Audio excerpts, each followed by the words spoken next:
Morning, Julie. Morning, Rex. How you going, all right? Not too bad. Good to see you. It's nice to see you too.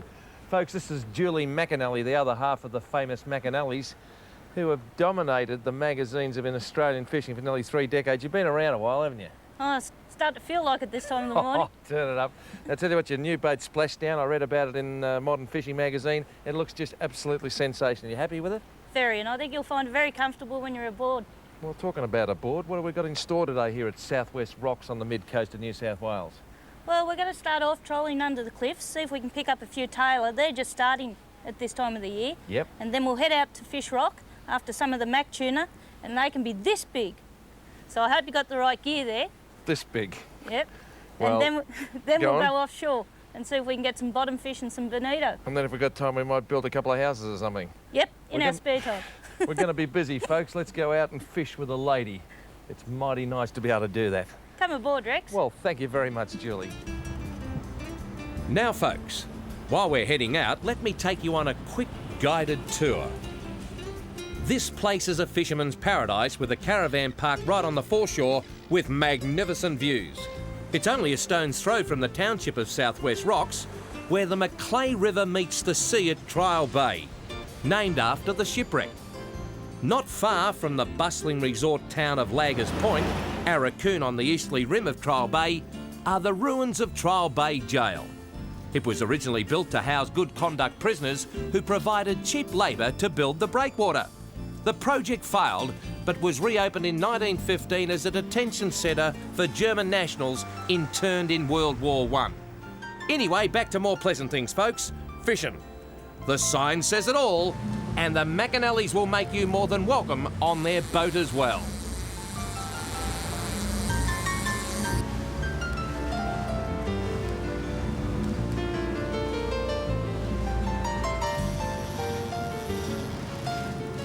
I think I've got one of your friends here, Rex.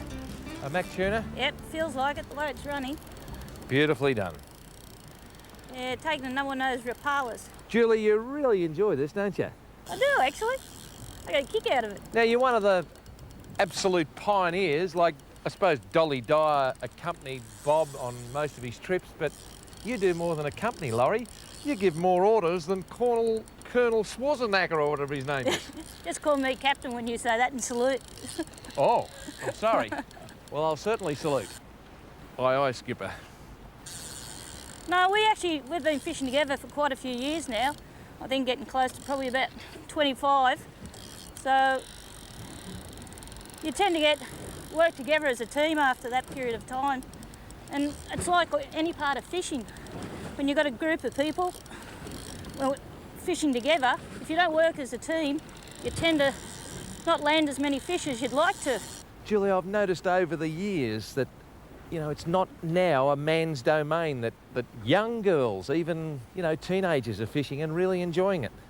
Yeah, and probably the last 10 years particularly, I think, Rex, the number of females that are actually getting into angling is quite incredible. We see it out here on the charter boat. We probably have about a 50-50. Everybody would think, you know, mainly men that turn up to fish, but our percentages, there's at least 50% of them are female, and not even just the younger women. There's also quite a lot of grandmothers we get out here. They have a really good time. Yeah. I'll just have to come over there. Certainly. I'm using pretty light tackle here, just to have a little bit of fun, which is what fishing's all about.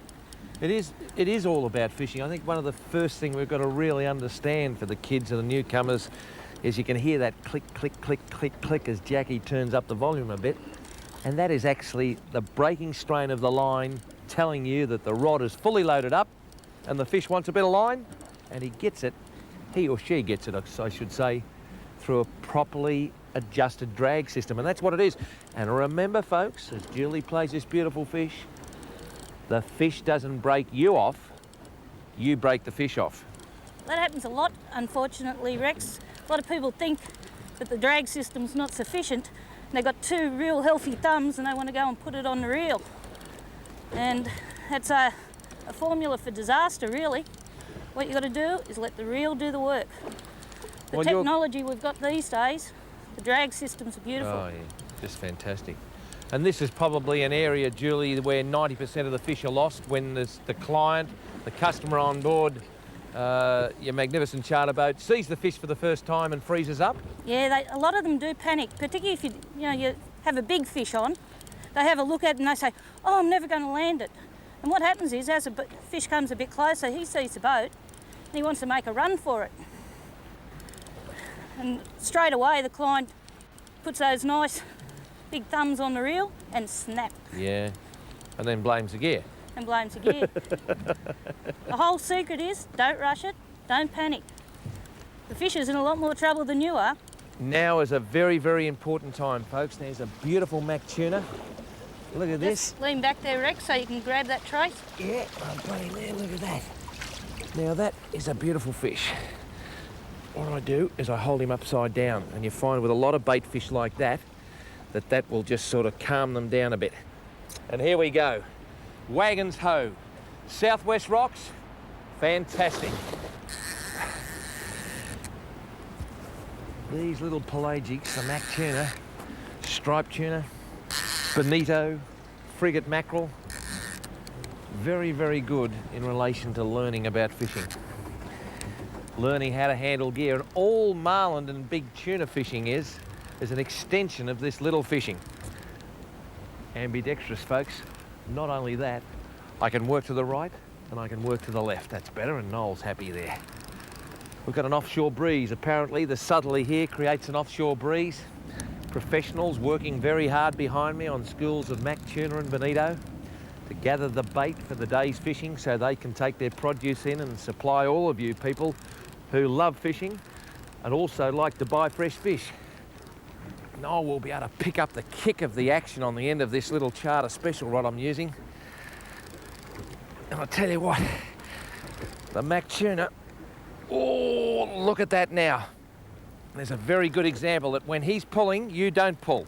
You use the rod to load up, and then through a properly adjusted drag, like that, you can allow the fish to take line under the strain of the rod, and that's what tires him out. And he goes around in ever diminishing circles. And look, there is no better example of a beautiful pelagic species than that Mack Tuna. Look at that. Now he's 3.5 kilos of the best Mack Tuna you'll probably see. Got me wrong snips there, so I'll go and get me pliers. And I tell you what, come on there, Rexy boy. Get them out there, fat fills. Here they come.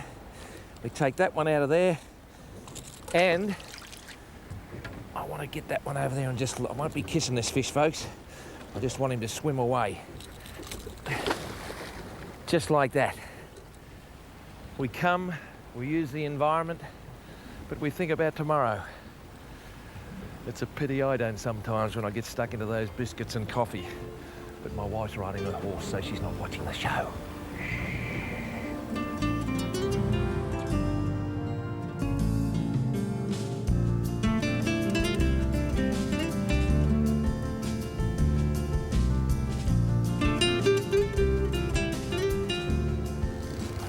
They're real big. They may be they're slightly bigger. That could be probably Mack Tuna, I'd say. Well, it doesn't really matter, does it? I'm just trying to work out where I am in relation to you. Oops.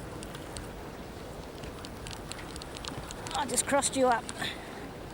What we've got is my lure caught on Julie's line, and what I do is I don't pull. I make sure that Julie has still got control of the fish. So many people snag up other people and pull, and therefore you create a slack for the main line. Now what we've got to ensure is that that fish on the end is still there, which he is, and I'll just, gee whiz, isn't it amazing? I tell you what, you couldn't do that if you wanted to. Well, Jeff Wilson couldn't tie this knot here, and he is the best in the business. He is the best in the business, and the best thing is, Fat Phil's pliers. Bang. I tell you what, these eyes, they're not good. And hopefully it just comes out like that. Hang on a minute, that's your line, Julie. You just cut. No, that's your line, and I've got the fish. Is that right? I thought you had the fish. Can we roll that again? Sorry, Bob. We had two fish. Again?